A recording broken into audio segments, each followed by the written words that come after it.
Cyber నేరగాళ్లు ప్రభుత్వ ఉద్యోగులను సైతం వదలటం లేదు. సైబర్ నేరగాళ్ల వలలో ఓ ప్రభుత్వ ఉద్యోగితో పాటు మరో ఇద్దరు ప్రైవేటు ఉద్యోగులు చిక్కుకుని 80 లక్షల రూపాయల వరకు పోగొట్టుకున్నారు.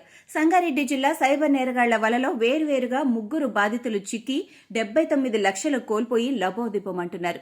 సంగారెడ్డి జిల్లా అమీన్పూర్ పోలీస్ స్టేషన్ పరిధిలో ఒకే రోజు 3 సైబర్ క్రైమ్స్ కేసులు నమోదయ్యాయి. అమీన్పూర్ కు చెందిన ఓ ప్రభుత్వ ఉద్యోగి పార్ట్ టైం జాబ్ అంటూ ఫోన్ కు వచ్చిన మెసేజ్ ద్వారా టాస్కులు ఆడుతూ 59 లక్షలు పెట్టుబడి పెట్టి 79 లక్షల ఆదాయాన్ని చూపించి కమిషన్ అడగటంతో సైబర్ నేరస్తులు చేతులెత్తేశారు. వివిధ టాస్కుల పేరిట 18 లక్షలు ఒక ఉద్యోగి, 2 లక్షల పెట్టుబడి పెట్టి మరో వ్యక్తి మోసపోయామని గ్రహించి బాధితులు అమీన్పూర్ పోలీసులను ఆశ్రయించారు.